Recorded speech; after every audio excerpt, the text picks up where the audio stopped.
Across the United States, more than 100,000 violent crimes occur in a single school year.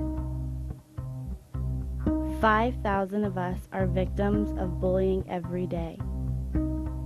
More than 282,000 of us are physically attacked in school every month. Nearly 160,000 of us skip school every day because we're afraid.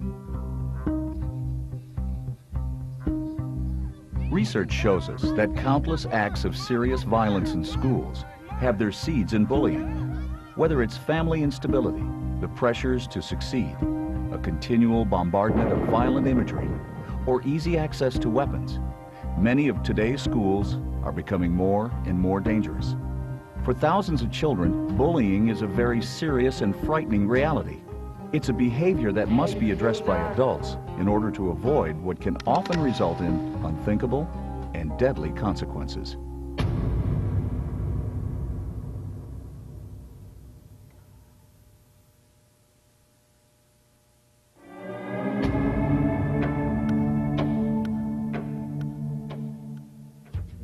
Bullying has typically been viewed as part of growing up. The fear, anxiety, or physical pain that a child encounters is often considered a rite of passage. Some adults even believe it's beneficial. It toughens a kid up, teaches them to stand up for themselves and how to survive in the real world. Adults must recognize that bullying is not just kids being kids. It's cruel, it's disrespectful, and inexcusable at any stage of life. If bullying makes somebody more resilient and tougher and stronger, then the kids who are bullied would be the most well-adjusted kids in our society and become the most well-adjusted adults. And we clearly know that's not true. The research bears that out, that it's not true. If you're a victim of bullying, or if you are a bully as a child, you set yourself up for a host of difficulties in college, in adult years, and beyond. While all children get into conflict at one time or another, it's not always considered bullying. However, adults should address all conflict so that it does not grow into bullying. A person is being bullied when he or she is exposed repeatedly and over time to negative and abusive actions. These actions can be broken down into three categories: physical, verbal, and relational. In the elementary grades, physical bullying is easy to recognize because it includes obvious behaviors such as kicking, spitting, pulling hair, shoving, and biting. As children reach middle school, physical bullying becomes more violent, as well as more sexually oriented due to natural development. At this time, boys are more likely to engage in physical bullying, and girls are more likely to engage in relational bullying.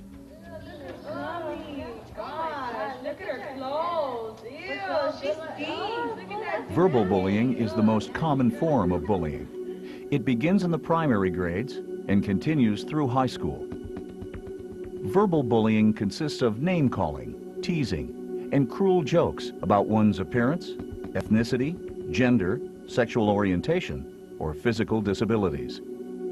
In a recent study, the most common reason for bullying given by students of all ages was that the person didn't fit in. Relational bullying begins during the middle school years. It is a more underhanded form of bullying that involves gossiping, spreading rumors, and ostracizing. The girls will spread rumors or whisper or glare or stick their tongue out, or at lunch I've seen them take another's lunch and put it away so the other one can't find it. The girls tend to be more below the surface, and the boys are a lot more overt and a lot more physical. Girls tend to engage in this behavior more than boys, and because it is underhanded, it often goes uncorrected.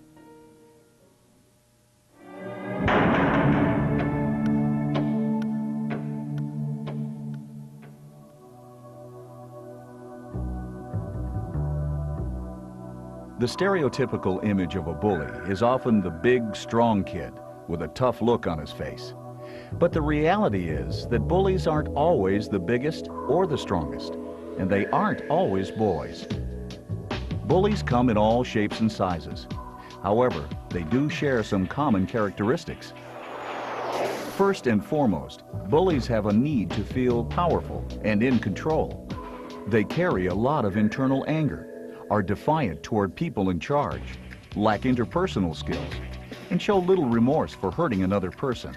Often bullies, even though it's not readily apparent, they tend to have low self-confidence, low self-esteem, and this feeling of power they get over another child makes them feel better about themselves. The bullies are really good at seeing the weaknesses in other kids, and that's how they get their power. They'll say, well, I know he's sensitive about his weight, or I know he's a new kid, or he's not very good at sports, and they see that, and they use that to make them feel more powerful. Boys who bully tend to use direct methods, such as physical fighting or verbal attacks. Boys are also more likely to admit being a bully. Girls, on the other hand, can actually be the worst bullies of all. Although they do not physically harm others as often as boys do, their indirect methods, like spreading rumors, socially isolating others, and manipulation, can harm an individual's self-esteem immeasurably, and for many years into adulthood. Whether direct or indirect, the key component is physical or psychological intimidation. Sometimes I don't even mean it. It just comes out and I just say mean things, and it hurts after I say it, but I guess it feels good in that moment, so I just say it to make me happy. I have bullied people. I've never been to the point where I've gone and violently hit a kid or anything like that, mainly to the point of teasing, so.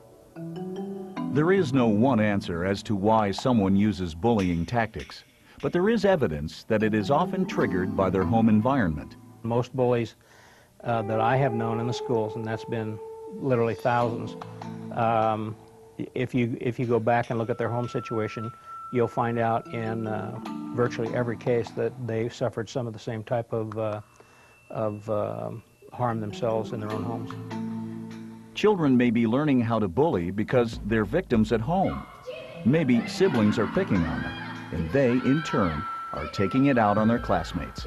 I have a little brother, and he could be very irritating sometimes, and he does things on purpose just to make me mad, and he knows it too. And so I get mad, and sometimes I hit him, or I yell at him, or I call him a name or something, and then he ends up crying or telling on me or something. I think my little sisters go to pick on people because I pick on them, and they just think that's what they should do. Other possibilities include having parents who are verbally or physically abusive, which sends the wrong message that striking back is an appropriate solution to handling problems. Regardless of the circumstances, the key to bullying prevention lies in early intervention. It's key to address it as soon as it's identified.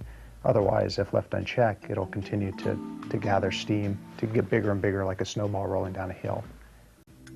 Evidence proves that bullies often spiral into a lifetime of destructive behavior. Those who bully are more likely to drop out of school, use drugs and alcohol, engage in delinquent and criminal behavior, as well as physically abuse their own children. An even more stunning statistic reveals that more than half of students who are considered bullies have a criminal record by the age of 24. In today's society, it's really very sad that any juvenile justice system is a growing business. It means that all of us as adults are not being present to children as they're developing. We're not intervening with them. We're not giving them the encouragement, the feelings of safety, and the guidance to help them learn behaviors that make them very successful in life, get along with people, and grow.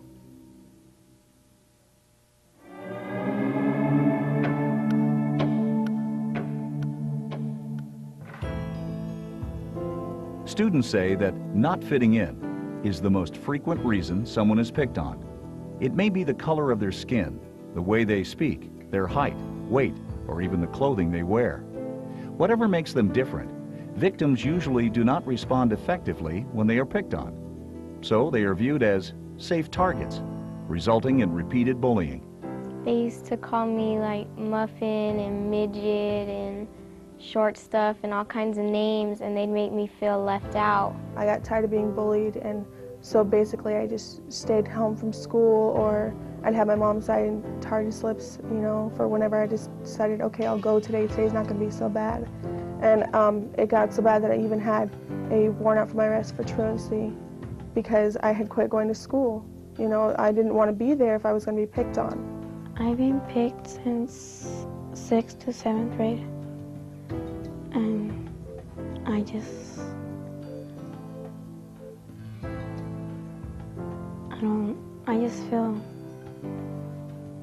start crying and leave from the group, and I leave. Nobody can see me. I feel telling somebody, but I can't. I won't come out. Studies show that victims are often timid, anxious, socially isolated, and in many cases are the children of overprotective parents. One of the reasons why victims are victimized is because adults and people in their environment don't stop that behavior, don't put it on check. Another reason is that the kids don't have adequate social skills to effectively stop that behavior themselves. Victims of bullying often experience significant long-term effects. Apart from being very unhappy and isolated, they tend to suffer from fear, anxiety, and low self-esteem. Pushed too far, victims will do the unthinkable, stopping at nothing to gain retribution, or even taking their own lives. Pay attention, a little closer attention, as to whether or not your child might be depressed, and to get some help if you're concerned about that. Is the child having sleep problems? Is his schoolwork going down? Is he having problems with his interpersonal relationships? Some of the other things we might see in terms of poor appetite and weight loss. Those are some of the things to think about and might cause a red light to go on. In a recent report by the U.S. Department of Education, researchers looked at 41 children who had shot fellow students. The report found that 2/3 of the students felt they had been persecuted, bullied, threatened, attacked, or injured prior to the incident.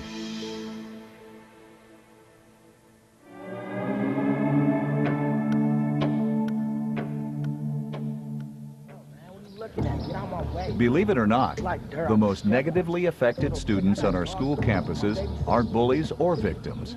They're bystanders, those that witness bullying but aren't directly involved.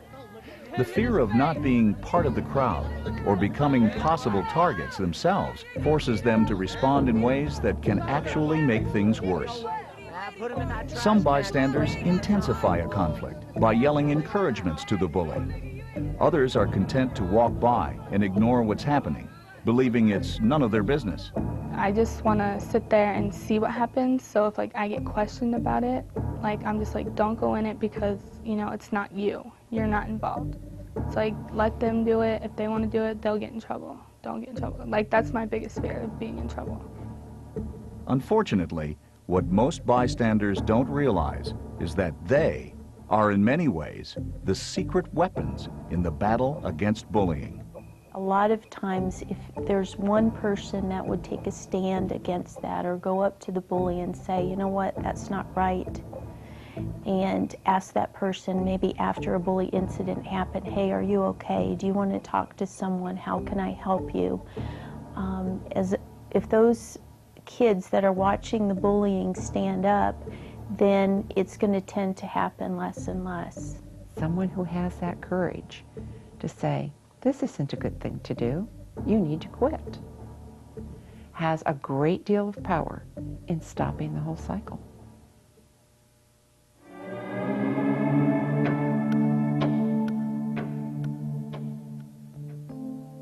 Bullying and the behaviors that lead up to it are very real, painful, and frightening social issues that desperately require adult intervention. Adults need to change their attitudes. That includes parents, police, teachers, school administrators, probation officers, and any other adult responsible for the safety of children. We really need to look at ourselves and engage in the behavior we want to see our children engaging in. And if we don't want to see them bullying and we want them to learn to treat others with respect, then we need to do so as well. Kids need to have that. They just need to have a positive role model, someone that's going to tell them, make them accountable for their behaviors. What the parents can do is have open communication with their kids. Make sure that you ask open-ended questions, maybe saying, tell me about your day at school. What kind of things are happening at school? What might have been the worst part of your day? Sit down and speak with your children in regards to how people are different. They have different abilities and or disabilities, and that treating them in a negative way is not right. School teachers can get involved just by trying to change the culture of their classroom to, again, get the bystanders, other students, involved in preventing bullying. It's best to avoid harsh criticism with kids, to try and be constructive. Harsh criticism, physical kind of discipline only leads into this whole cycle once more of bullying. Studies show that the family is the best place to shape a healthy child, and there are many effective techniques parents can use to help care for a bully or a victim. Talk to your child. Ask your child questions and pay close attention to their behavior.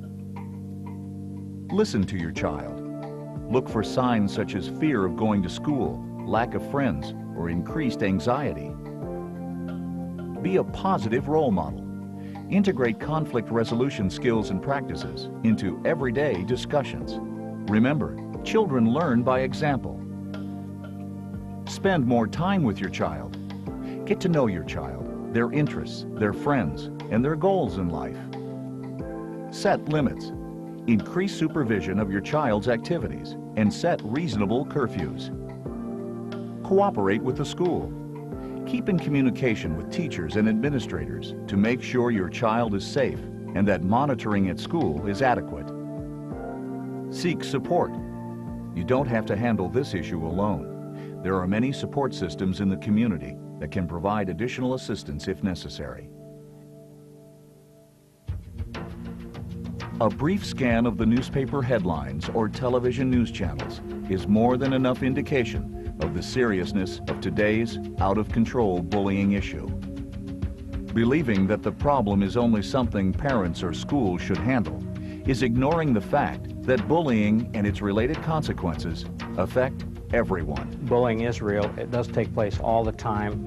It's even more prolific right now than it has been in the past, and it's going to continue until people change their attitudes toward it. You know, bullying has been around for a long time, but what's different is we're becoming more aware of the effects that it's having on kids. To merely dismiss bullying as just part of growing up is to deny one of the most destructive and painful realities facing our children today.